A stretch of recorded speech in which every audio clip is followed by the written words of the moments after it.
એક 9 વર્ષની માસૂમ બાળકી પોતાના જ શાળાના બિલ્ડિંગ પરથી કૂદીને આત્મહત્યા કરી લે છે. વાત એ સમાચારની નથી કરવી, પણ આવા કિસ્સાઓ વારંવાર આપણા સમાજમાં શું કામ બની રહ્યા છે, વાત એ મુદ્દાની કરવી છે.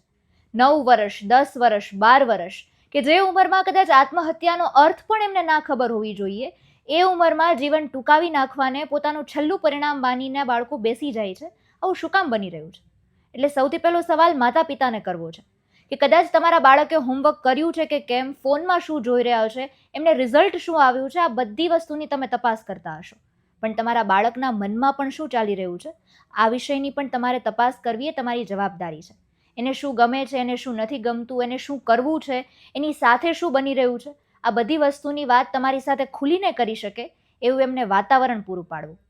ઘણા બધા કિસ્સાઓ એવા પણ છે કે કદાચ ફોન રમવાની ના પાડવામાં આવે ને બાળક આત્મહત્યા જેવડું મોટું પગલું ભરી લે છે. એટલે બાળકને ધીરજ શું છે, વસ્તુની કિંમત શું છે, આ વસ્તુ સમજાવી પણ અત્યારે આપણી એક જવાબદારી બની ગઈ છે. તો જ કદાચ આપણે સમાજમાંથી આત્મહત્યાના દૂષણને અટકાવી શકીશું અને આપણા બાળકો કે જે જીવન ટૂંકાવાને જ પોતાનું પરિણામ માનીને બેસી જાય છે એને આપણે અટકાવી શકીશું.